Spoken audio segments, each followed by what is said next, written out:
Sahabat-sahabat dirahmati Allah, muslimin muslimat, saya buka-buka poster ni baru perasan tajuknya adalah menjadi mukmin yang kuat.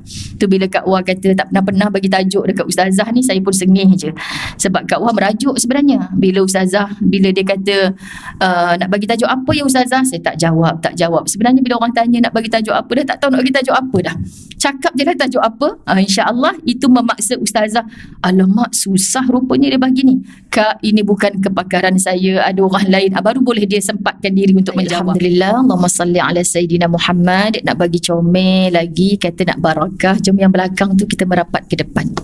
Jangan bagi ada ruang kosong. Okay? Yang kursi-kursi kosong tu dah ada penghuni dia dah tu. Tapi yang belakang tu kalau boleh merapat ke depan. Ada banyak lagi seat kosong kat depan ni, insyaAllah. Baik.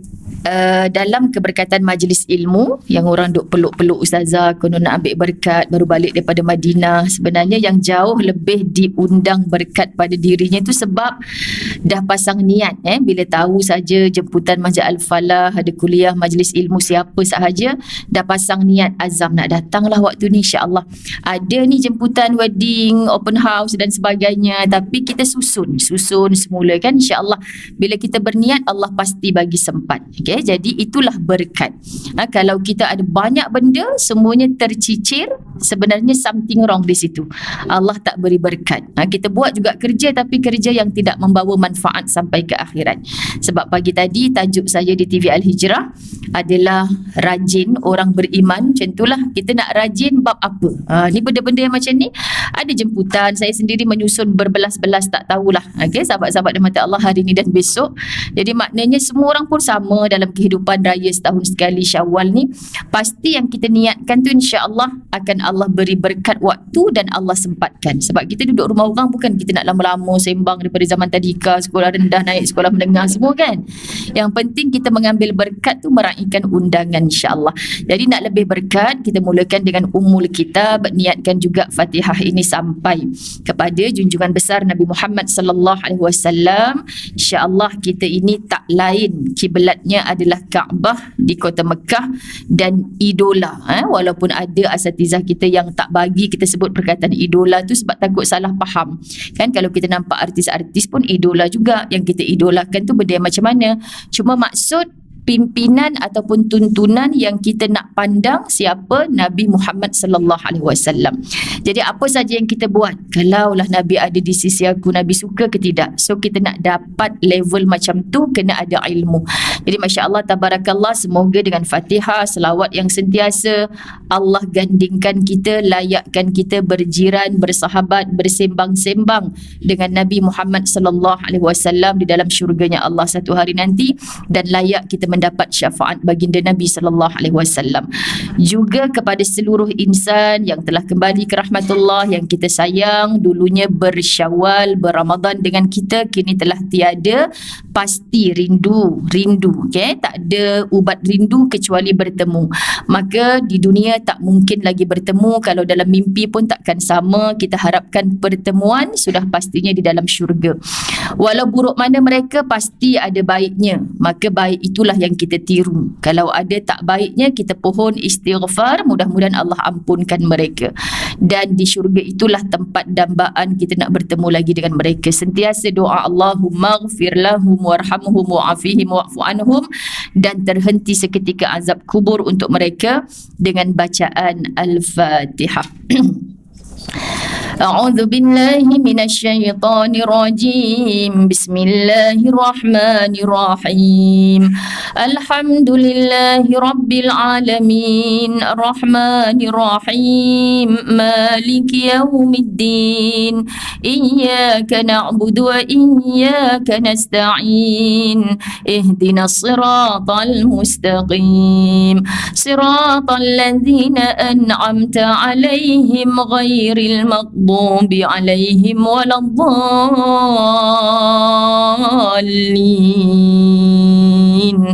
Amin. Bismillahirrahmanirrahim. Alhamdulillahirabbil alamin wassalatu wassalamu ala asyrafil anbiya'i wal mursalin wa ala alihi wa ashabihi ajma'in. Rabbi shrah li sadri wa yassir li amri wahlul 'uqdatam min lisani yafqahu qawli. Rabbi yassir wa la tu'assir ya karim. Rabbi zidni ilma warzuqni fahma. Assalamualaikum warahmatullahi wabarakatuh. Apa khabar semua? Alhamdulillah. Syawal ni okey ke? Alhamdulillah. Kan ke innalillah. Masya-Allah kan. Sebab tadi jumpa Yati mana sahabat khidmat Masjid Al-Falah, kenapa susut sangat? Saya Ramadan memang macam ni. Kita pun pandang kita ni Ramadan tak macam gitu saja kan sahabat-sahabat. Jadi bila tanya Syawal ni macam mana, maksudnya kapasiti yang masuk ke dalam perut kita ni kan. Hari ni hari Sabtu, besok hari Ahad. Saya di Madinah Sabtu Ahad yang lepas. Di Mekah saya pun sebut ini dekat KL ni rasanya jalan jam ni, orang menyusun open house dan sebagainya. Okay, betul lah dah tu kan, sebab tengok dekat Facebook dan sebagainya jalan jam, open house sana sini kan. Yang paling syoknya Ustazah dapat jemputan bila 26 Mei, 27 Mei. Lepas tu, ini bukan dah habis Syawal ke? Alah Ustazah buat-buat lupa lah, dia kata kan. Sabar je lah kan. Macam tahu Ustazah tak ada 2 minggu untuk bersyawal di Malaysia. Jadi dia jemput, dia ingat Ustazah lupa kan. Sebab saya hari terakhir Syawal nanti saya meraihkan kuliah di Labuan 3 hari. Jadi Masya Allah, memang Ustazah tak lupalah. 20 Mei adalah tarikh terakhir kita bersyawal. 21 tu dah 1 Zulqaedah. Jadi bila dapat jemputan jamuan raya 26 Mei, 27 Mei tu, kata bukan dah terlajak raya dah ke ni? Kan, jadi begitulah kita. Apa yang Ustazah selalu sebut setiap tahun tu memang berlaku. Kan, terlajak-lajak. Dosa ke Ustazah? Dah memanglah tak dosa. Tapi kat poster tu tukar sikit lah. Janganlah buat jamuan Idul Fitri dah.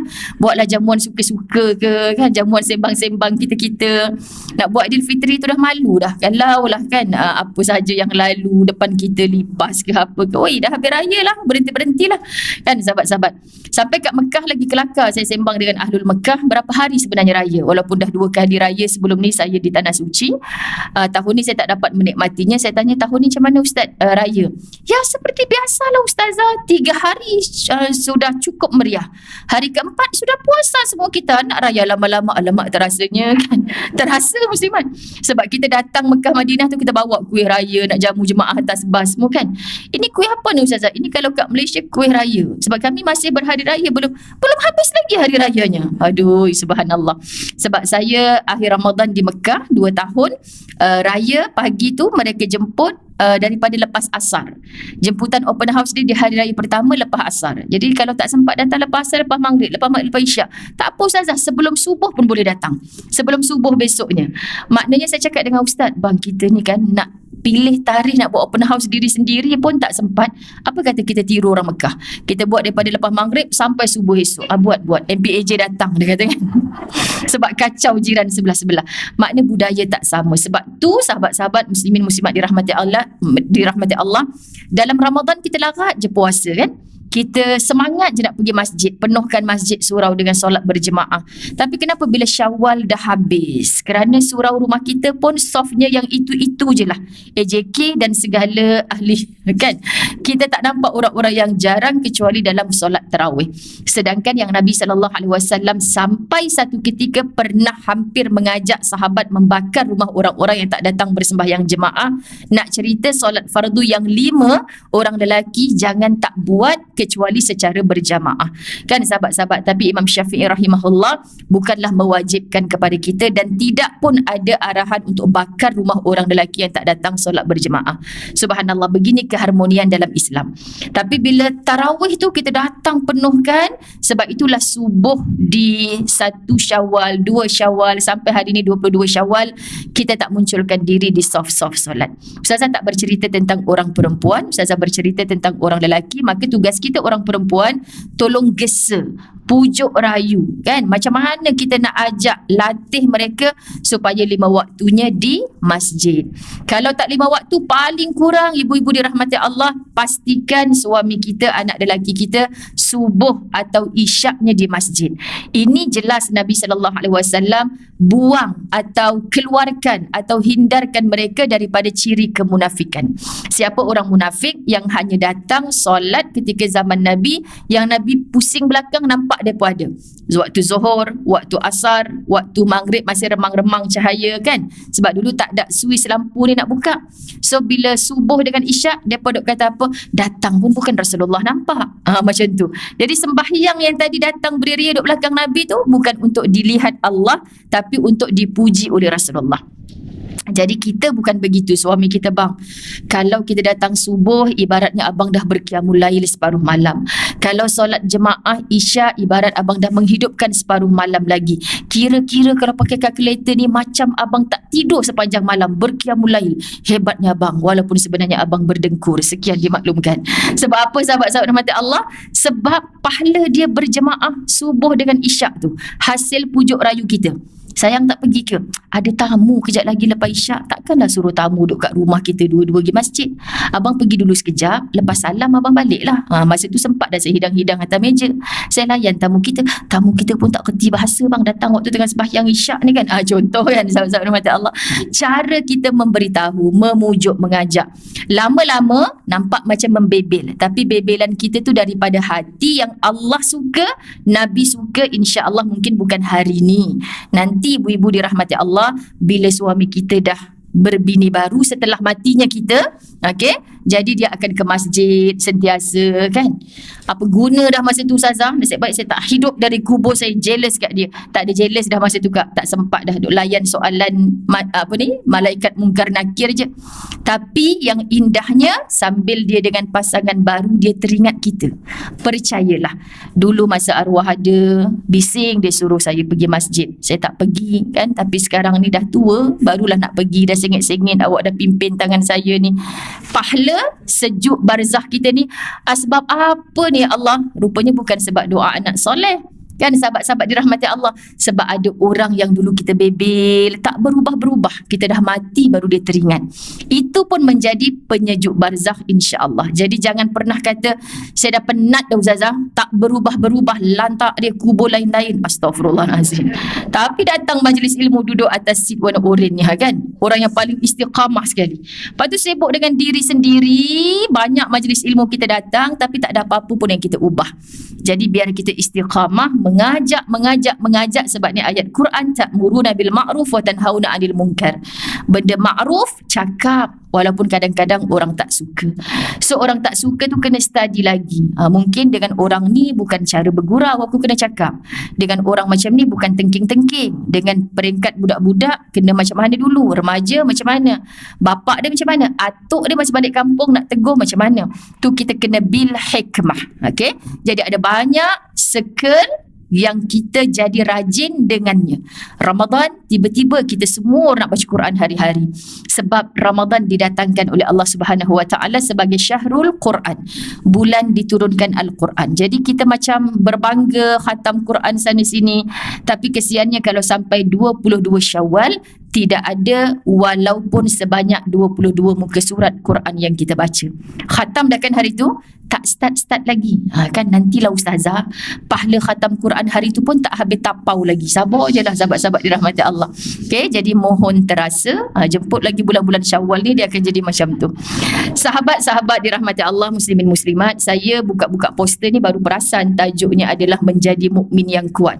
Tu bila Kak Wah kata tak pernah bagi tajuk dekat Ustazah ni, saya pun sengih je. Sebab Kak Wah merajuk sebenarnya. Bila Ustazah, bila dia kata nak bagi tajuk apa ya Ustazah, saya tak jawab. Sebenarnya bila orang tanya nak bagi tajuk apa, dah tak tahu nak bagi tajuk apa dah.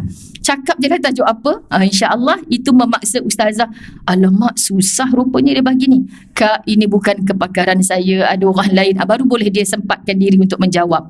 Okay, jadi kalau tajuk menjadi mukmin hebat ni, sejujurnya tak lain tak bukan terpandang-pandang satu WhatsApp yang berlegar-legar, satu poster yang dihias cantik yang pernah keluar di lisan almarhum Tuan Guru Harundin satu ketika dulu. 5 perkara untuk menjadi mukmin yang hebat. Bukan mukmin yang kuat, mukmin yang hebat tu satu. Kalau orang dah pakai keluarkan pen semua, saya tak nak cakap lagi ni, sabar. Kan? Rajin Muslimat Al-Falah ni, masya-Allah.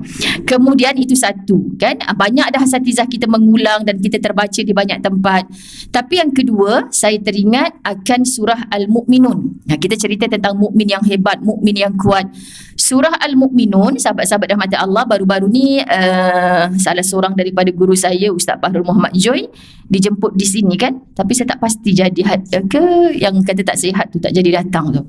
Jadi sahabat-sahabat dirahmati Allah, beliau banyak menulis buku, banyak pernah juga saya berforum dengan beliau ni. Jadi bila dia dalam kursus-kursus mukmin profesional dia, subhanallah sangat hebat. Dia hanya mengulas daripada surah Al-Mu'minun ayat 1 hingga 11. Jadi bila kita faham qad aflahal mu'minun, siapakah orang mukmin yang berjaya? Takkan berjaya kalau tidak menjadi mukmin yang hebat, yang kuat. Jadi ciri-ciri dalam tu mesti khusyuk dalam solat, tadabbur surah Al-Mu'minun ayat 1 hingga 11, kita jumpa jalan. Tapi sahabat-sahabat dirahmati Allah, saya bagi tu poin-poin utamanya kat mana nak cari atau kita recall balik apa yang para asatizah kita menyampaikan sebelum ni. Maklumlah dah banyak makan lemang, ketupat, rendang kan, takut ada banyak yang terlupa. Okay, jadi betul-betul Ustazah ada. Lepas tu pagi tadi dalam TV Al-Hijrah, siapa yang pergi kat Facebook TV Al-Hijrah yang tak menonton live tadi masih boleh ulang siar. Sifat rajin orang beriman. Dan Amy pengacara tadi dia sebut kena beriman dulu baru dapat rajin, atau orang rajin boleh jadi orang beriman. Dia kadang-kadang dia ni pening aku soalan dia ni kan, sahabat-sahabat rahmat Allah. Sebab orang beriman malas tak ke mana pun, subhanallah, kalau dalam bab kemas rumah, kebersihan, dia beriman apabila dia menjaga kebersihan. Buktinya an-nazafatu minal iman. Kebersihan itu separuh daripada iman. Jadi kalau contoh dipertontonkan pada kita, Ustazah nak pergi dekat negeri ni, hari tu kat Facebook saya nampak dia merempat, dia bina rumah pondok dekat tepi tong sampah je Ustazah, macam mana dia solat? Minta maaf, Allah tak pernah menghina kita kecuali kita yang menghina diri kita sendiri. Okey, contoh sahabat-sahabat saya selalu sebut dan saya jumpa dengan mata saya sendiri, orang yang dekat dengan masjid takkan terhina. Dia tak meminta, tapi ada je kawan, pakcik yang selalu datang tu dah 3 hari tak ada. Pergi mana ya dia? Rupanya sakit. Ramai-ramai orang masjid pergi ziarah. Hulurkan apa yang dia tak minta orang menghulurkan. Tapi terkadang mereka datang dengan surat macam-macam. Kita pun zaman sekarang dah jadi sanksi. Betul ke Ustazah? Tantah dia ada banglo sebiji. Akak nak bagi je, tak nak bagi, duduk diam sudah. Akak tahu ke dia ada banglo sebiji ke tidak? Kan sahabat-sahabat kita kadang-kadang cakap je. Tapi kenapa sampai ada yang sanggup duduk di tepi tong-tong sampah? Tanya je pada dia. Kalau jelas tempat begini, macam mana pakcik solat? Kebanyakan mereka akan jawab, mereka tak sembahyang pun, sahabat dirahmati Allah. Sebab tu mereka memilih untuk mengasingkan diri duduk di tempat macam itu. Minta maaf. Jadi meremang mulu rumah kita. Benarlah Allah tu tak zalim, tak pernah menghina kita.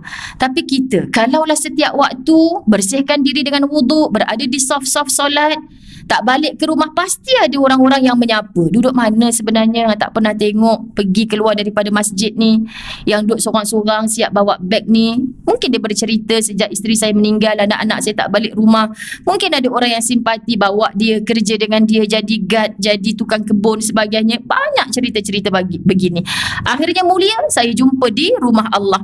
Asnaf yang saya bawa kebanyakannya cerita-cerita begitu yang membuka mata hati saya.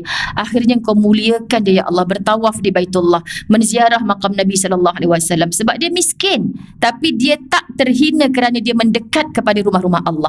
Dia tak tinggalkan ibadah bernama salat. Dia tak tinggalkan sedekah walaupun dia miskin. Dapat RM2 sehari, RM1 masih sibuk nak masuk dalam tabung masjid. Subhanallah, ada orang yang dapat RM1,000 baru dia rasa dirinya layak bersedekah. Tapi dia ni tak ada income, tak ada pendapatan tetap, masih lagi tak boleh tengok orang susah.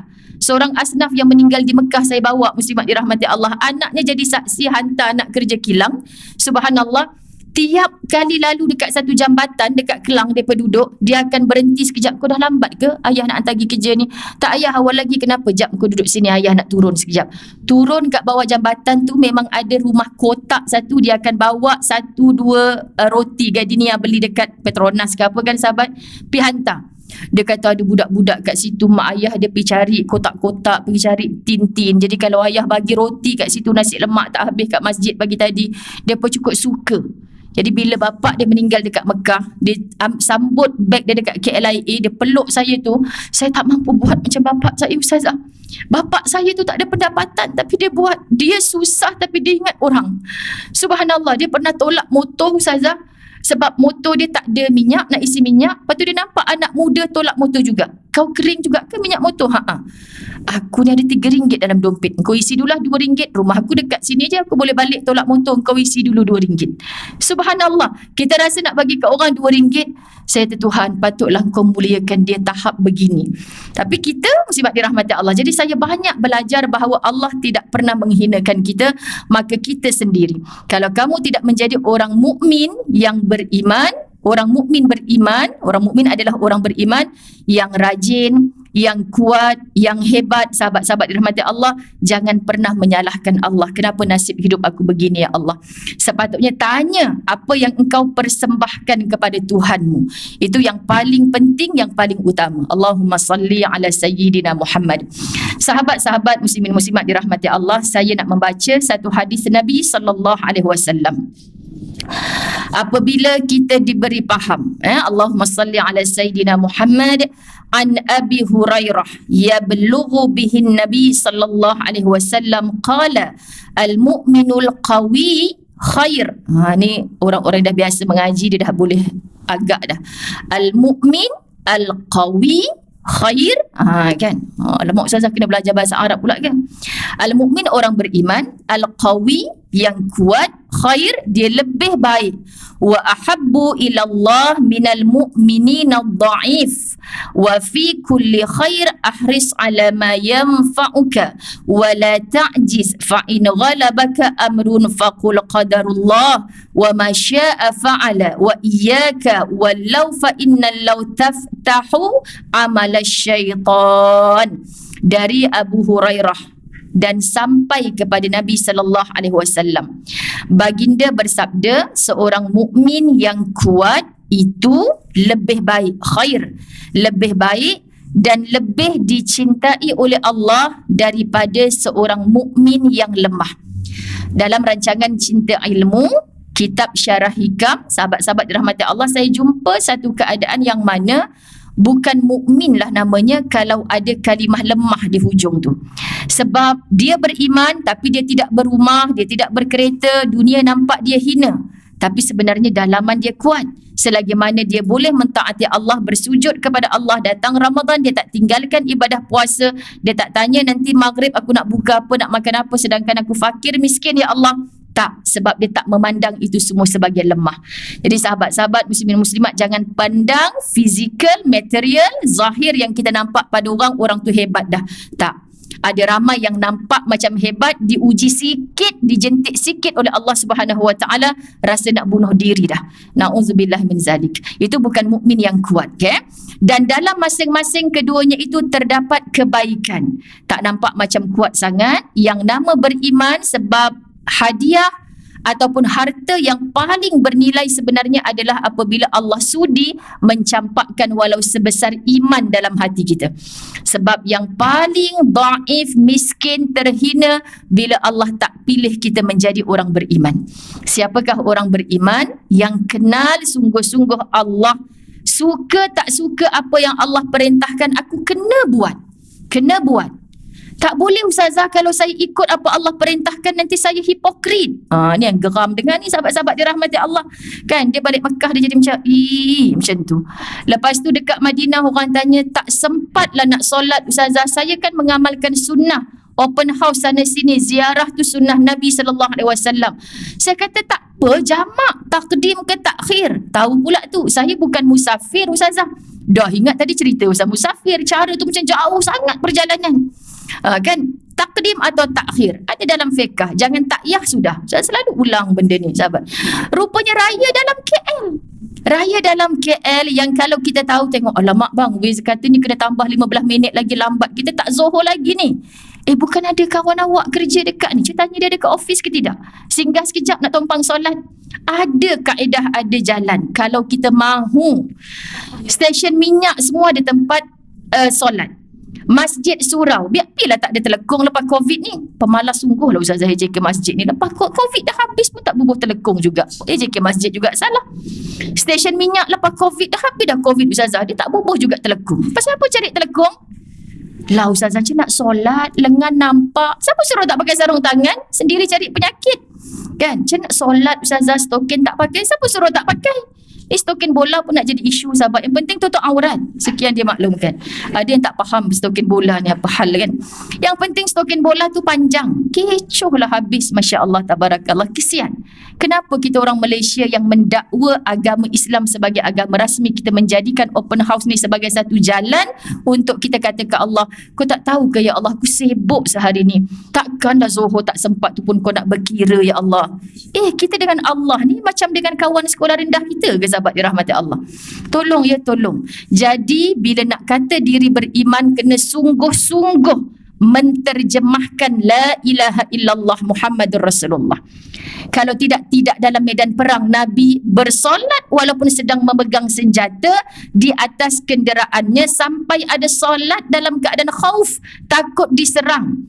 Ini yang paling kelakar sekali kalau mengaji kitab fiqh sahabat. Macam mana pula tengah perang, saf pertama rokok, saf belakang menjaga barisan. Dia tak faham lah Ustazah. Sebab kita tak wujud dalam suasana tu. Tapi Islam sangat prihatin. Maknanya jangan kau jadikan kalau orang tadi tu tak solat di medan perang kan muslimat. Kita tak solat sebab apa? Open house banyak ya Allah. Agak-agak nak jawab apa depan Allah ketika kita disoal jawab. Yang pagi tadi saya mengajak semua rakan usrah di TV Al-Hijrah, jom kita hafal sungguh-sungguh Allahumma hasibni hisaban yasira. Apa tu muslimat dirahmati Allah? Allahumma hasibni hisaban yasira. Ulang. Allahumma hasibni hisaban yasira. Kenapa? Sebab kita tahu, ya Allah, kalau kau nak mudahkan, semua jadi mudah. Ya Allah, exam tadi aku tak boleh jawab. Ni zaman-zaman Ustazah ambil exam dulu masa sekolah. Budak sekolah agama ni terlebih bijak otak dia. Sahabat rahmati Allah, dia terlebih bijak. Ya aku tak boleh jawab lah tadi. Tapi aku doa masa pemeriksa tanda paper aku tu, dia tengah kena marah dengan laki ke, tak ada mood ke, aku doa macam tu lah. Minta-minta dia buta sekejap ke masa paper aku sampai kat dia tu. Kan semoga dia terhijab daripada kertas jawapan aku yang aku tak reti jawab tu. Macam tu budak sekolah agama punya doa. Tu zaman-zaman Ustazah Zailah, budak zaman sekolah tahun ni, sekolah agama baik sikit sahabat rahmat Allah. Jadi ajaib kadang-kadang bila result keluar tu, ya Allah alhamdulillah syukur. Padahal ustaz masa jawab subjek ni saya rasa saya memang tak confident. Itulah berkat kamu baik dengan guru, berkat doa sahabat-sahabat bersangka baik dengan Allah. Itu yang Allah berikan, Masya Allah Tuhan. Datang pemeriksa yang ni tulisan cantik ni, rasa semua betul dah ni, bagi 100 markah A+ terus sahabat-sahabat rahmat Allah. Boleh berlaku kan? Ni pencen-pencen cikgu mesti marah. Saya tak macam tu Ustazah, saya ikut skema. Suami tak makan sehari saya sanggup, yang penting saya tanda paper. Kan mesti rahmat Allah. Jadi maknanya kita nak sebut apa? Kekuatan dalaman kita menterjemahkan apa yang kita pamerkan pada zahir. Kita tak boleh hipokrit. Sahabat-sahabat rahmat Allah, hipokrit yang maksud apa? Kamu tidak betul-betul beriman kepada Allah dan Rasul, tak ikut apa yang Allah dan Nabi suka, itulah hipokrit yang sebenar.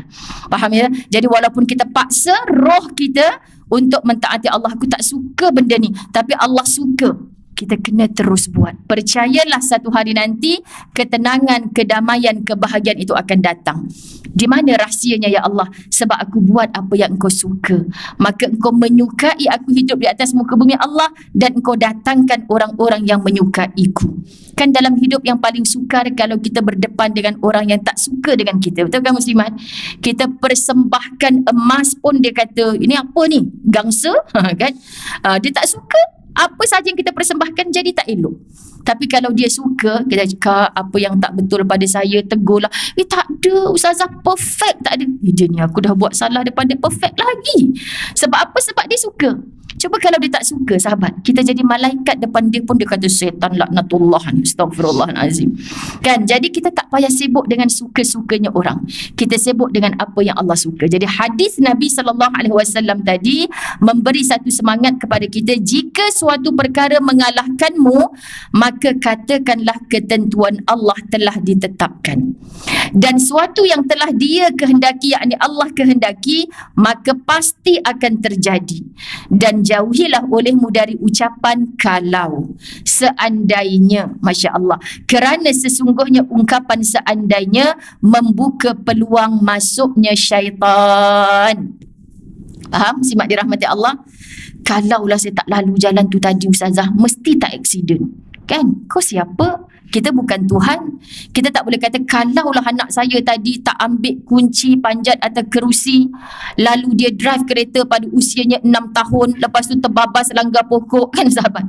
Ini saya kat Madinah dapat berita ni. Satu keajaiban. Pelik. Dan jangan terkejut, malam tadi saya ziarah jiran saya berbuka puasa, sahabat-sahabat dirahmati Allah. Dia orang yang bersama-sama dengan jururawat, kan? Subhanallah, dia kata anak murid saya Ustazah seorang, hari pertama dia hantar anak kepada pengasuh, dilaporkan tersedak susu. Orang-orang kerja hospital dah biasa dengan baby ni, dia tanya, susu sekarang baby berada dalam keadaan macam mana? Tah pengasuh kata dah keluar lendir-lendir daripada hidung. Hati saya kata mati dah budak ni. Kita bukan nak mendoakan, kita dah tahu dah situasi tu, Ustazah. Tak lama petang dia telefon, anak saya dah meninggal, Kak. Kan hari pertama di rumah pengasuh. Bila kita dengar benda macam ni, berani kita nak hantar anak kepada rumah pengasuh? Tak berani. Tapi sahabat-sahabat dirahmati Allah, adakah kita nak bertuhankan cerita-cerita begitu? Takdir Allah Subhanahu Wa Taala. Sebagai orang beriman, dengan qada dan qadar, kita doakan kuat reda hati orang tuanya, digantikan dengan yang jauh lebih baik. Mungkin bukan digantikan dengan anak baru dengan kadar segera. Kalau digantikan pun takkan sama dengan yang telah tiada, sahabat saya rahmati Allah, tapi kebersamaannya kelak di dalam syurga dengan redanya. Subhanallah. Dan jangan kita berkiblatkan, jangan hantar anak rumah pengasuh. Gaji 5,000 pun tinggal. Kang hari pertama dah tersedak susu, memang kompom mati cucu mak tu. Mak-maknya hadir majlis ilmu tahu, yang bercakap macam orang tak beriman kepada qada dan qadar. Minta maaf ya sahabat-sahabat, hadir majlis ilmu, tapi tarbiyah kita kepada seluruh keluarga kita banyak yang menakutkan hal dunia, tak menakut-nakutkan hal akhirat. Kita kan disuruh, kalau dirimu tak dijaga, keluargamu tak dijaga, kamu sengaja mencampakkan mereka ke dalam neraka Allah. Sebab tu kita kena menangis dalam doa kita. Ya Allah, anak aku 4 orang, yang 3 orang semua dah sembahyang, tak payah disuruh. Seorang tu lagi keras lagi, ya Allah, tolong lembutkan hatinya. Mungkin bukan sekarang, tolonglah ya Allah, doa ibu tiada hijab. Siapa lagi yang ikhlas nak mendoakan dia seperti doanya aku, ya Allah, sungguh-sungguh ibu. Kan? Jangan menangis kalau anak kita tak dapat straight A macam anak orang lain. Cukuplah bersyukur anak kita tidak meninggalkan perintah yang telah Allah tetapkan kepada mereka. Subhanallah. Mukmin yang kuat. Ini syarah hadis satu persatu saya baca. Dicintai Allah adalah yang kuat imannya dan mampu melaksanakan kewajiban dan menyempurnakan amalan sunnah. Kewajiban dan amalan sunnah. Orang Al-Falah rasa tak gaduh dah sebab hari-hari majlis ilmu. Tapi di sana saban tahun sudah lebih 20 tahun soalan yang sama. Ustazah, nak qada puasa Ramadan dulu ke nak puasa sunat Syawal dulu? Ayo, soalan dia kan sahabat. Kenapa dah ayo keluar tu? Sebab tiap tahun kot. Tahun lepas akak juga kan yang tanya soalan tu. Akak buat apa dulu kan? Sudahnya saya tak puasa Ustazah. Tu yang masalah tu. Sahabat rahmat Allah.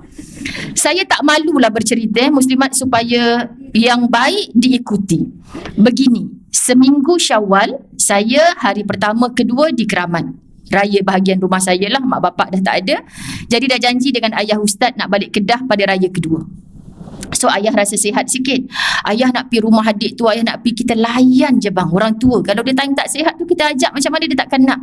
Bila kita mengajak, takkanlah jom teman ayah nak ngetih. Puasa ya, dia menantu solehah. Kan? Takkanlah macam tu sahabat. Jadi seminggu raya tu memang tak mampu nak selit untuk berpuasa. Dan hutang puasa Ramadan saya tahun ni cukup-cukup 6 hari. Ni nak bagi situasi tu sahabat-sahabat rahmati Allah, cukup-cukup 6 hari. Jadi bila seminggu pertama tu tak puasa, selalunya saya tengok tahun-tahun lepas memang mudah untuk terbabas lah. Jadi rebutlah untuk seminggu pertama tu, paling kurang dapat 2 hari, insya-Allah jarang untuk terbabas. So cerita tahun ni saya seminggu pertama dah tak ada puasa langsung. Sebab mengiring konon-kononnya dalam otak ni minggu depan nak pergi Mekah. Jadi kesian ayah, kena ra'i lah kan, orang tetamu datang rumah, balik sini pula siapa yang nak kita ziarah rumah dia. Masa ni je bang kita ada, balik nanti kita dah tak sempat dah pergi sahabat-sahabat. So saya menjangka haid saya keluar ketika saya berada di Mekah. Rasanya tak pimpin jemaah umrah 1, apatah lagi 2, 3. Memang waktu haid ni Allah tangguh. Umrah pertama boleh lead, umrah kedua boleh lead, umrah ketiga siap bagi wasiat kat jemaah. Kalau saya tak pimpin tawaf wada' nanti, solat dekat sini yang paling mudah untuk masuk ke ruangan Kaabah. Okey Ustazah. Sebab terlebih wasiat masa lead umrah ketiga, maka balik umrah ketiga haid. Sahabat, jadi bila haid selepas umrah ketiga sampai masuk ke Madinah, saya tak bersih. Maka Ustazah relax je, boleh buat kerja lain. Kalau saya dah bayar dekat 10,000, lepas tu tak dapat masuk masjid, mau gila saya Ustazah. Ni antara bahasa jemaah. Apa nak gila pula, ya Allah. Kita duduk dengan jasad Nabi kot. Pandang dulu yang syukur, patutnya haid tu awal sampai tak boleh nak umrah, tiba-tiba Allah delaykan sahabat-sahabat rahmat Allah. Maka kononnya saya nak berpuasa di Madinah. Tiba-tiba di Madinah saya haid. So saya tak puasa sampai saya balik hari Jumaat baru bersih. Ustaz kata cantik pula, elok sampai rumah boleh sembahyang dah. Ya bang, maka hari ni saya kena puasa. Sebab kalau tak puasa memang tak dapat ni. Kan, sebab 19 hari bulan saya kuliah di Labuan. So hari ni pun sepatutnya saya berpuasa, tapi saya tak sedar jadual Al-Falah, kejap lagi petang ada high tea. Dah high tea apa ke bendanya, penceramahnya puasa. Sahabat rahmat Allah.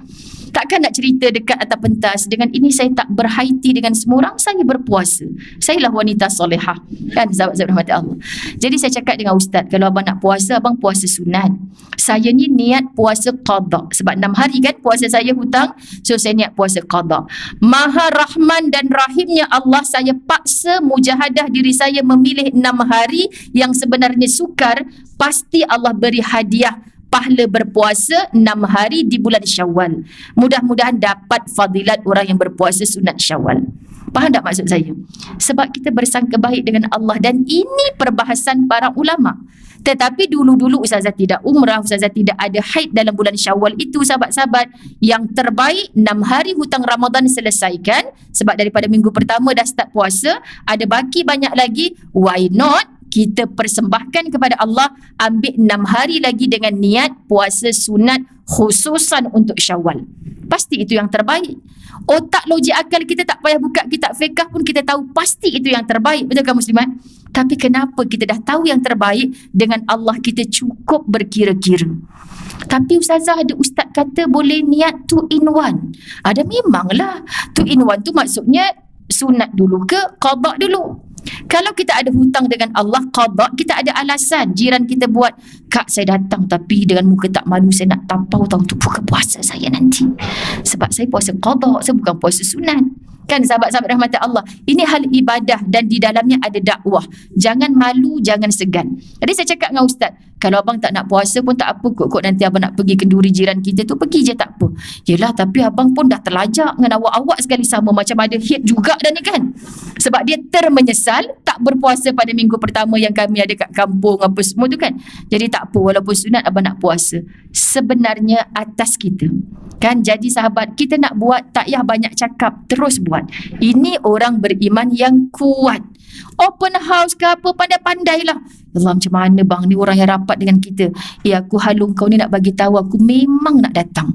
Tapi kalau aku datang nanti jap-jap aku tolong kau kat dapur. Kau jangan suruh, gila depan makan lah, tambahlah lagi. Kau puasa, kau tolong tapau untuk aku. Aku tak boleh tak datang. Tapi kau tengok orang-orang makan tak apa. Aku memang tak apa, aku kuat iman. Kau makan je depan aku, tak apa. Sebab kita nak puasa, sahabat-sahabat Allah. Tapi kalau kita tak nak buat, tapi Rasulullah bagi kita berbuka puasa Ustazah. Itu puasa orang yang macam mana? Yang daripada minggu pertama tadi dia telah bermujahadah. Dan saya percaya sahabat, hari ni saya gagal untuk berpuasa sebab alasan-alasan yang tadi. Saya masih ada baki lagi, sempat lagi ni. Last day saya berpuasa ketika saya nak fly ke Labuan. untung 1 jam bang, saya sampai Labuan, saya berbuka puasa awal. Dia ni ada je nak cengkelat. Sebab itulah hari terakhir. Semoga tak ada halangan lagi. Tapi andai berhalangan juga, Allah tahu tak, meremang bulu rumah saya ni muslimat, Allah tahu tak kita sedang menyusun ibadah kita untuk bagi sempat juga dalam mujahadah itu. Tiba-tiba ada halangan yang lebih besar, kita tak mampu, kita tak berdosa pun kalau tak buat 6 hari. Tapi Allah tengok tak usaha kita, Allah pandang tak kesungguhan kita. Ini yang penting. Jadi Ustaz Zahid berada di sekitar Masjid An-Nabawi, tak dapat ikut mereka masuk Raudah ziarah maqam Rasul, terus bersangka baik, aku sedang dekat dengan jasad Nabimu ya Allah. Kalau aku tak redha dengan apa yang Engkau beri ni, Nabi tak pernah tak redha dengan apa yang Engkau beri ya Allah. Kita meronta-ronta, marah-marah, kenapa dah makan ubat tapi head ni keluar juga. Itu antara orang yang stres makan ubat pergi umrah ni. Sebab tu sahabat-sahabat, ubat tu tak pernah salah, tapi keyakinanmu kepada ubat mengatasi keyakinanmu kepada Allah, itu yang salah. Faham ya? Kita berubat ikhtiar, itu perintah Allah. Tapi meyakini doktor yang kita jumpa, kenapa tak sihat doktor, orang lain sihat? Maknanya kamu bertuhankan dia berbanding bertuhankan Allah. Di mana kekuatanmu sebagai orang beriman? Ini je yang kita nak faham. Jadi akidah, ilmu pertama yang kita kena serap masuk dalam jantung hati kita ni. Walau kita beradab tinggi, habis ilmu fiqh, kitab apa semua kita habis mengaji, akidah, menunggalkan Allah, mentauhidkan Allah, tak kenal Allah sungguh-sungguh, maka rosak segala amal soleh kita. Takkan mungkin datang keikhlasan, sebab kita masih nampak kiblat-kiblat lain selain yang ibadah kita tadi lillah. Bila sudah lillah, sahabat-sahabat, percayalah orang beriman yang kuat akan hilang segala lelah. Saya selalu sebut begini. Kedua, mukmin yang lemah imannya kadangkala tidak melaksanakan kewajipan dan enggan meninggalkan yang haram. Dia mengaku dirinya beriman, tapi benda yang Allah wajibkan, nantilah, jablah, tunggulah, tapi tiba-tiba pun mati. Kan sahabat-sahabat rahmat Allah? Hal yang wajib dia tak utamakan, tapi yang digaduhkan benda-benda yang bukan menjadi kewajipan padanya. Orang seperti inilah yang memiliki kekurangan dan tidak disukai Allah. Hal haram dia tak berkira pula. Subhanallah, menutup aurat, jelas Allah yang suruh, tapi Allah suruh yang bagaimana? Kenapa dalam mendakwa diri menutup aurat masih tak patuh syariat, tak lengkap seperti Allah, yang seperti kehendaknya Allah? Ini bukan patuh syariat, sahabat-sahabat, bukan mukmin yang kuat. Dia mukmin, mengaku beriman, ya Allah perintahkan begini, tapi dia rasa penat dalam kewajipan dan kebaikan yang dia lakukan. Belum betul-betul lillah. Faham ya? Ketiga, kedua-dua mukmin, sama ada yang kuat ataupun yang lemah ini, sama-sama memiliki kebaikan kerana namanya pun mukmin, orang beriman. Okey, orang beriman pasti Islam. Orang Islam belum tentu beriman. Faham ya? Kemudian sahabat-sahabat dirahmati Allah, mukmin yang lemah imannya masih tetap memiliki kebaikan dan dia tentu saja lebih baik daripada orang kafir. Bukankah contoh dalam bab nak memilih pemimpin antara yang kafir dengan yang Islam? Orang stres kalau dibagi ni, ustaz-ustaz duk sebut ni, sahabat-sahabat rahmat Allah, stres. Masalahnya ustazah nak pilih yang Islam tu, tapi dia pun tak betul. Betul lagi yang tak Islam tu. Sahabat, bila Quran kata pilih yang Islam, yang beriman, mata kita nampak tak betul pun, serahkan kepada Allah. Faham maksud Makna kalau ada dua pilihan, jangan pilih yang kafir, yang Islam dulu. Mudah-mudahan yang Islam itu beriman. Sebab tu saya kata dalam iman ada takwa. Kalau sudah takwa, yang diundi ataupun yang mengundi, pasti dunia akhirat dia selamat. Yang jadi tak selamat, sahabat, berantakan habis kerana salah satunya, yang diundi, yang mengundi tidak ada takwa. Mudah. Bos besar punya takwa, pasti memberi bahagia kepada orang bawahan. Orang bawahan punya takwa, memberi bahagia kepada yang atas. Tapi salah satunya atau kedua-duanya tidak punya takwa, pasti akan ditarik keberkatan oleh Allah. Maka itulah yang tak ngam dengan kawan meja sebelah, yang ada je buruk bos kita nampak. Baiknya bos tu banyak, tapi kita tak nampak. Buruknya saja kita jaja. Kerana Allah tarik keberkatan. Begitu dalam keluarga. Ajar anak-anak kita, walaupun gaji mak lebih besar daripada gaji ayah, ayah tetap ayah. Jangan mak tunjuk hilang hormat kepada suami, maka anak-anak tidak akan hormat kepada ayahnya. Geram, yuran anak aku yang bayar, tapi nak kena anak hormat juga kat dia. Sakit hati tahu Ustazah. Kenapa benti laki saya? Kenapa budak-budak ni tak benti saya? Beranak kot rahim saya. Astagfirullah. Saya tak boleh jawab benda tu Kak. Masalahnya bila dinobatkan sebagai anugerah dekan, nama bapak dia disebut, nama saya tak sebut. Itu rupanya emosi orang perempuan. Kelakar ke tak kelakar? Cuba jawab. Kelakar lah sahabat. Sebab yang tu kita tak boleh ubah. Nasab ni sangat penting. Sebab tu wala taqrabuz zina. Allah cukup takut orang Islam mengaku Islam tapi tak dijumpai nasabnya. Faham yang muslimat dirahmati Allah? Subhanallah. Sangat penting kita ni menjadi isteri yang halal kepada suami kita. Itulah anugerah terbaik daripada Allah. Baik benda. Kenapa Kak muka macam tu je? Geram Ustazah. Tak pernah ajak anak sembahyang. Kita je yang pergi majlis ilmu. Laki saya tu memang tak lah. Inilah antara wanita-wanita yang syok sendiri. Perasan macam anak-anaknya baik kerana dia. Sebenarnya kenapa anak-anak tu baik, ibu-ibu dirahmati Allah? Kerana beroleh suami yang begitu, kita makin akrab dengan Allah. Dan asbab akrabnya kita dengan Allah, Allah beri anak yang walaupun ayahnya tak mampu memimpin, anak tu dilembutkan hati mendengar kata si ibu. Akrab dengan Allah. Faham ya? Dan kenapa orang mudah-mudah akrab dengan Allah?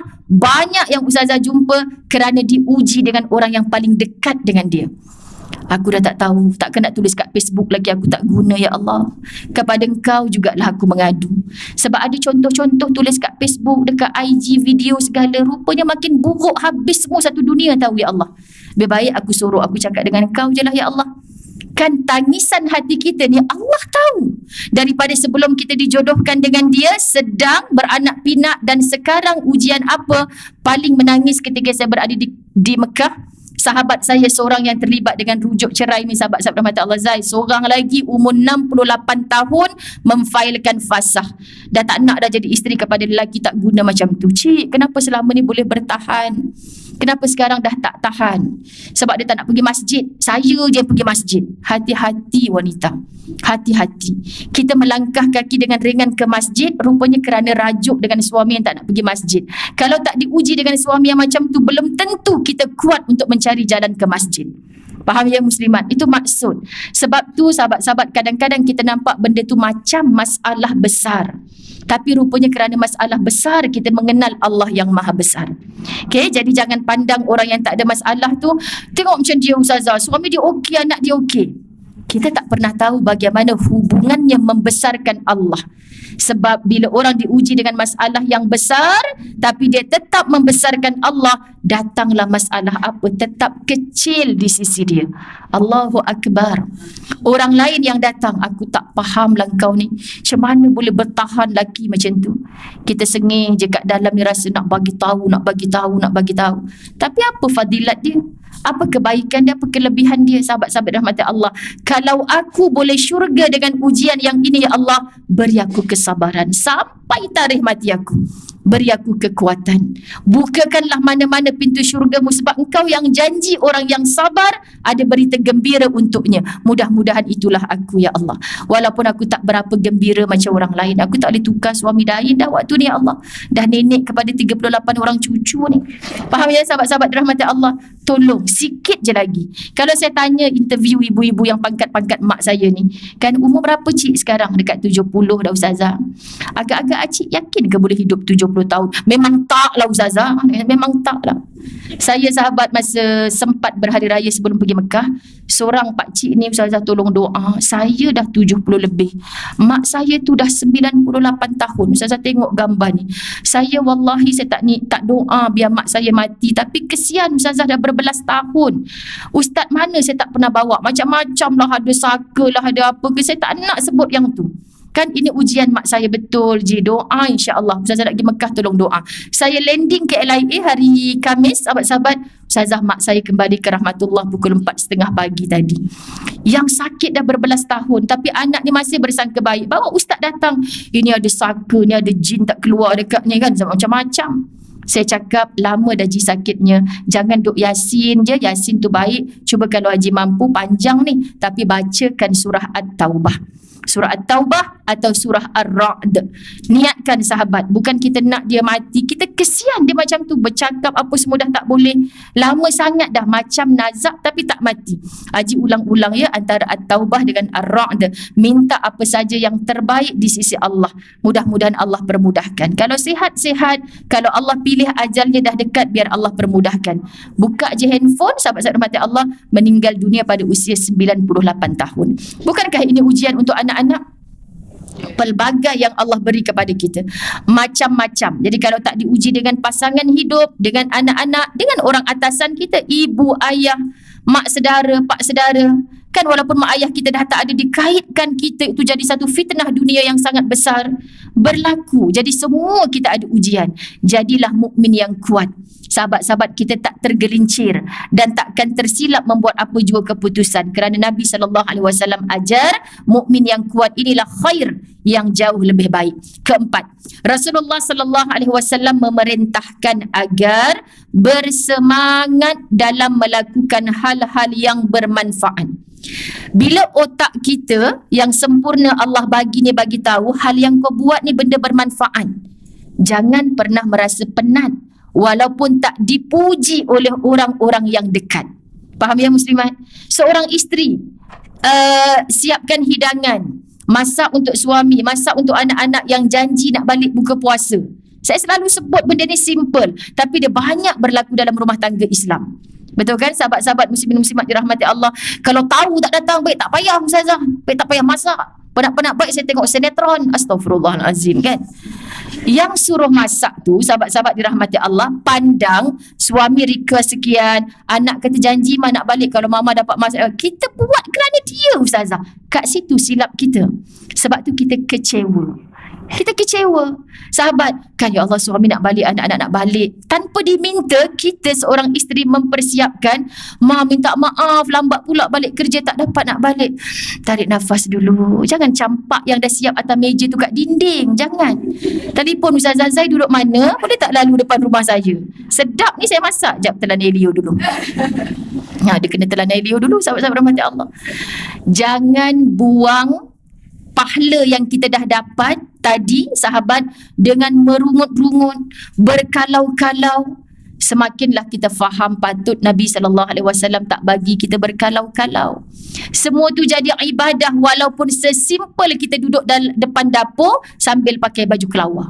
Faham tak sahabat-sahabat rahmat Allah? Pahala ibadah ni subhanallah, tapi kita merungut janji nak datang. Sebab tu yang saya kelakar balik umrah ni, rupanya antara yang diviralkan ada dah orang janji nak beraya rumah dia. Dia dah masak sedap-sedap, tiba sampai ke malam dia tidur pun dah tersenggut-senggut, tunggu tamunya tak sampai-sampai. Dia tak tahu saya sampai tak pergi beraya nak masak semua ustazah. Dah tanya sungguh-sungguh janji nak datang Zuhur, Maghrib tak muncul. Minta maaf akak, cuma nak tanya jadi datang ke tidak? Minta maaf kak, saya tak jadi datang. Okey, settle. Akak nak pergi isyak ni, akak bawa semua makanan tadi kat surau. Lapang, 2 pahala dapat. Pahala nak jamu orang tu tapi dia tak datang, tetap dapat. Faham muslimat? Tetap dapat. Kita berlapang dada, ada halangan kot. Aku nak pergi isyak ni, sebaik aku tanya tadi. Dia tak jadi rupanya. Bawa, kak, akak dah masak belum kat rumah? Tak, kejap lagi nak singgah gerai, nak beli makan, duk berdua je. Jangan, saya bagi mangkuk tingkat kat akak ni. Pahala berganda, hati lapang, jiwa tenang. Yang nak sampai viral-viral si Polan tu, kan rumah nombor 44 Jalan A, janji nak datang tapi tak datang. Rumah aku tu, rumah Ustazah. Kan sahabat dirahmati Allah. Sebenarnya kita nak mencari apa? Kan kita buat ni kerana Allah atau kerana hamba-hamba Allah? Jujur je pada diri. Kan kalau cakap ke main saya tak nak hipokrit Ustazah, saya tak selesa kalau saya pakai macam ni. Sebenarnya hipokrit tu benda, mu cakap tapi mu tak faham. Kan syahadah di lisan tapi tak membuktikan dengan amal, itulah hipokrit. Jadi kita yang tahu diri kita, aku sebenarnya betul-betul menyembah Allah ke tidak? Aku sedih kerana orang tak puji. Dan aku sangat rasa macam, orang keji saja ni Ustazah. Orang keji sebab apa? Sebab entahlah saya je yang tolong Kak Wah 2 minggu Syawal ni. Orang lain sibuk beraya. Tak apa sebab orang keji akak tu benda yang baik. Akak tahu kedudukan akak di mana. Ni sahabat-sahabat dirahmati Allah, kadang kita merajuk tak kena gaya, tak kena tempat. Kita nak merajuk dengan siapa sebenarnya? Ibu-ibu dirahmati Allah, saya sayang anda kerana Allah. Ibu-ibu dah cukup baik berada dalam majlis ilmu. Tapi bila Allah uji kita dengan sesuatu sekecil di dapur dalam rumah tangga kita sendiri, kita tak mampu nak kawal emosi kita. Bahkan menjadi lebih besar. Suami yang kita rajukkan tu, dia tak tahu pun kita tengah merajuk. Kecuali kita cakap, bang tengah merajuk ni tahu, sekian dimaklumkan. Kan? Jadi kalau mak merajuk, satu rumah jadi senyap, betul kan? Tapi kalau pak dia, okey besok abang pula merajuk. Anak-anak kata ada kisah dapur tetap berasap. Kan? Orang lelaki lagi buruk kalau merajuk sebab tak ada kesan dalam rumah tangga. Tapi kalau maknya merajuk, ayah kenapa mak tak keluar bilik? Biasalah mak kau merajuk. Kita nak makan apa ni ya?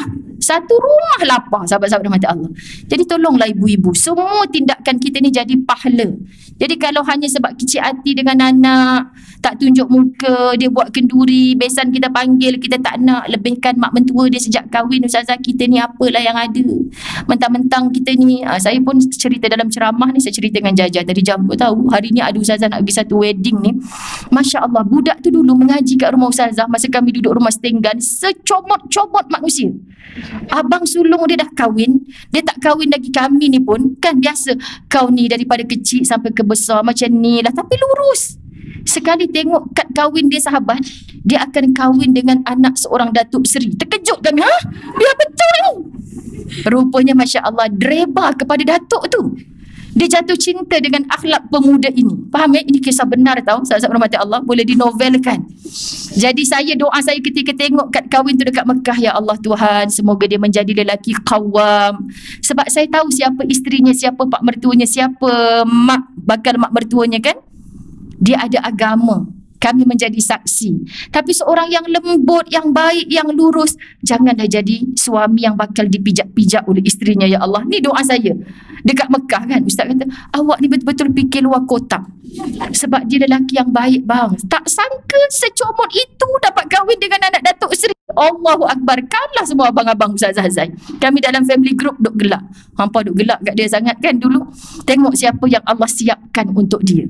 Subhanallah, sahabat-sahabat dirahmati Allah. Dan kita sentiasa bersangka baik, berdoa, pasti bakal pak mentua dah nikah minggu lepas kan. Dan kami tengok yang hadir ketika majlis perkahwinan yang belah perempuan tu dia menteri ni datang menggigil tangan. Tengok sahabat-sahabat dirahmati Allah. Kat Mekah padahal dulu kami duk cubit-cubit je dia. Kan nak ceritanya. Jaja tanya, ustazah dia belajar mana? Dia SPM pun tak ambil kok Jah, kau tahu? Tapi ustazah percaya dia orang yang tak pernah tinggal solat. Sebab tu ustazah doa mudah-mudahan rumah tangga yang barakah. Kita tak tahu.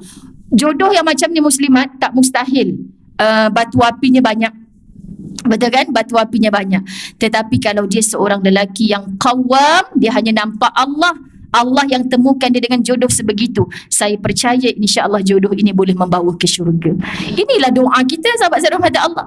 Kan walaupun ustazah lawak-lawak juga, tapi ya Allah tangguhkan jodoh, rupanya ada sebab.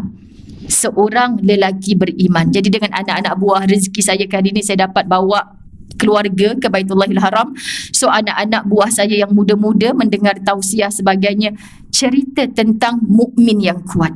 Bukan kerana apa sahabat-sahabat, bukan kerana hebatnya kamu kerja, gaji berapa sebagainya, tapi kamu menjadi orang beriman yang tahu engkau bertuhankan Allah dan berasulkan Nabi Muhammad sallallahu alaihi wasallam. Jangan pandang Umi yang banyak dosa, saya cakap dengan anak-anak buah. Jangan pandang ustaz itu, ustazah ini, mereka juga insan pendosa yang Allah sedang tutup aib mereka.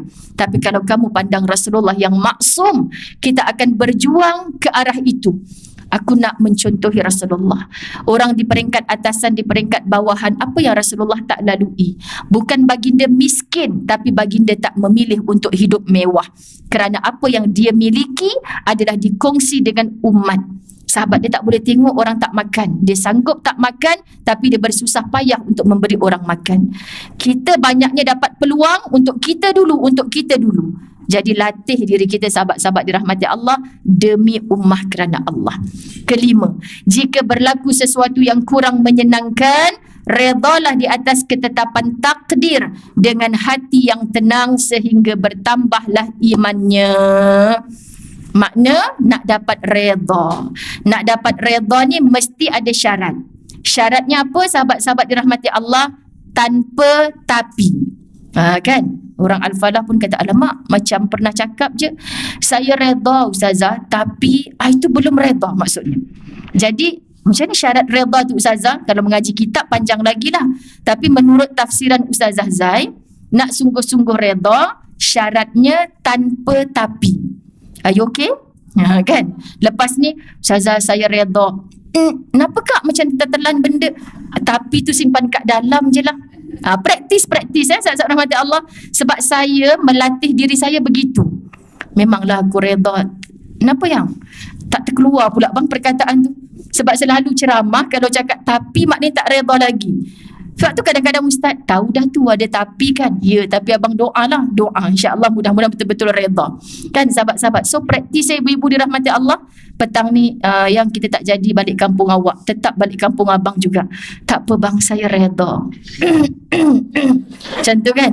Jadi kenapa tu, bunyi apa tu? Dia ada perkataan yang tak keluar. Perkataan apa tu? Tapi sebab ustazah dah ajar pagi tadi, tak bagi cakap, nanti tak reda. Jadi kita praktis dulu dengan kita. Dan terakhir, jauhilah berkata kalau, seandainya, kerana ia membuka peluang hasutan syaitan. Ini mengulang poin yang kedua tadi.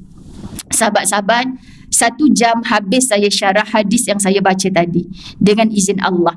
Tapi saya nak lajukan juga pembacaan. Saya ulang yang kita dah dapat daripada banyak tempat. Almarhum Tuan Guru Harundin ada sebut, mukmin yang hebat pertama, kita nak jadi manusia ni, dia meninggalkan dunia sebelum meninggal dunia.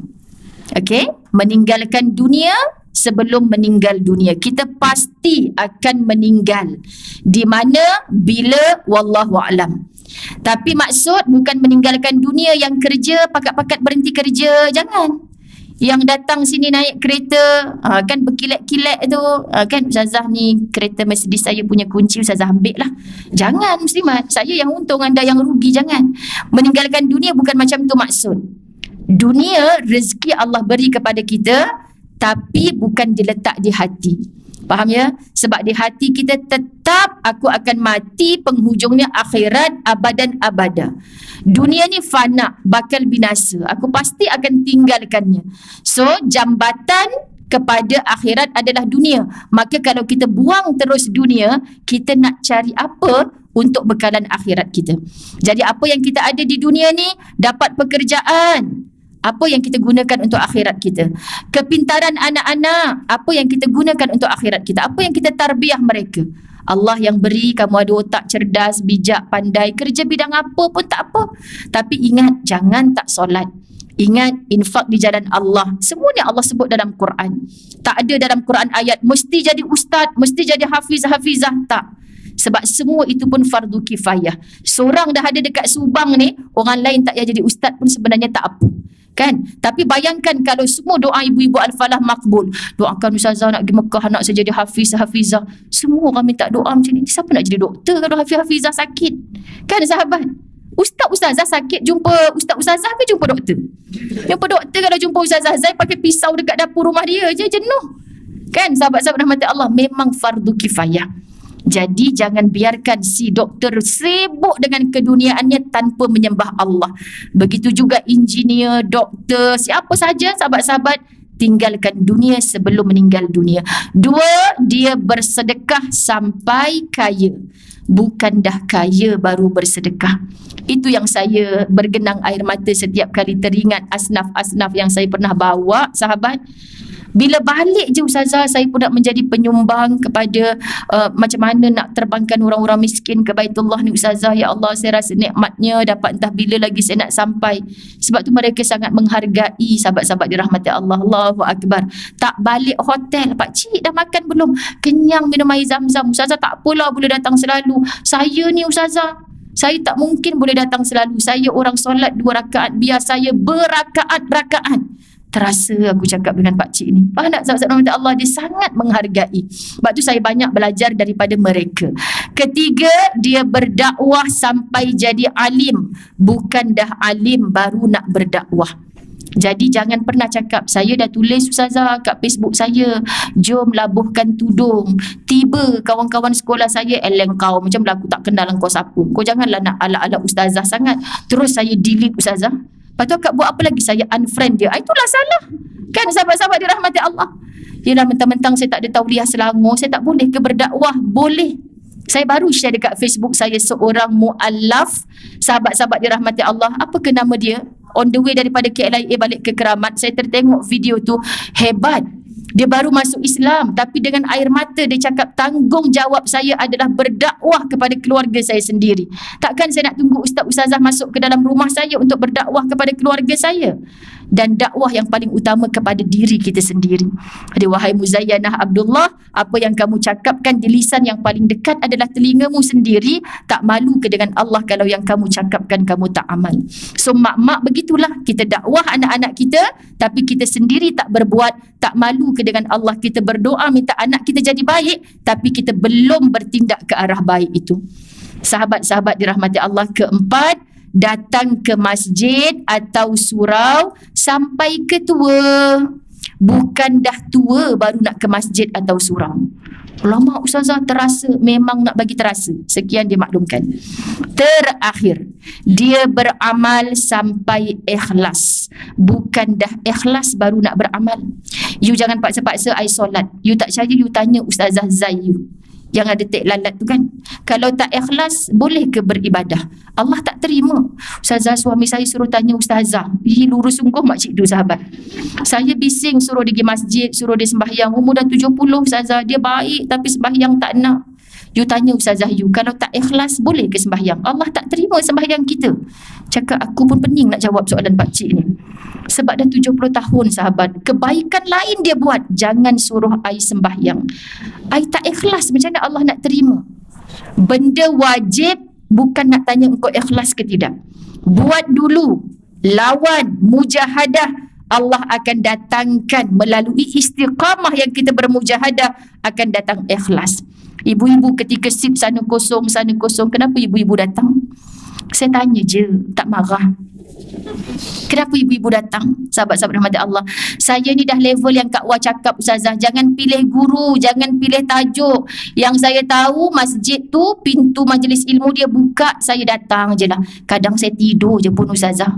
Tapi sebab datang majlis ilmu ni ada berkat, insya-Allah layak mendapat syafaat Rasulullah. On the way pergi, sedang dalam majlis ilmu, balik kalau saya mati macam matinya seorang yang menuju ke medan jihad. Jadi apa yang Acik belajar hari ni, saya tak tahulah Ustazah. Pokpet. Saya pun dah tak berapa ingat dah. Tapi besok saya datang lagi Ustazah. Percayalah, lama kelamaan ada benda yang melekat. Kalau tak memori jangka pendek yang mudah terlupa ni, balik rumah, Ustazah cerita apa tadi? Lupalah bang. Tapi dia baru balik Mekah. Tu je yang kita ingat sahabat. Tapi memori jangka panjang, kita tengah ada masalah dengan suami, tak apa bang, saya reda. Yelah kan, mukmin yang kuat itu lebih baik daripada mukmin yang lemah. Supaya mudah-mudahan sayalah mukmin yang kuat itu, walaupun suami sendiri yang menyakiti. Ui, bini aku sekarang cakap dah macam itu ceramah tahun 2023 dulu tu Ustazah bang. Kan sahabat-sahabat Allah, walaupun benda tu berlaku selepas 10 tahun, Allah izin lisan kita memberi nasihat, Allah izin kita mampu pujuk diri sendiri sebab ada memori jangka panjang. Macam pernah aku dengar ayat yang sedang aku pujuk diri aku sendiri ni, rupa-rupanya barakah dalam majlis ilmu. Faham ya? Mudah-mudahan Allah beri redanya kepada kita. Rasulullah sudi memberi syafaat kepada kita dan kita layak didoakan oleh seluruh orang-orang beriman. Selagi mana sahabat-sahabat kita hidup dengan iman, mati dalam iman, mudah-mudahan dibangkitkan kelak di dalam syurga Allah bersama orang-orang beriman. Ampun maaf zahir batin, wabillahi taufik wal hidayah. Assalamualaikum warahmatullahi wabarakatuh.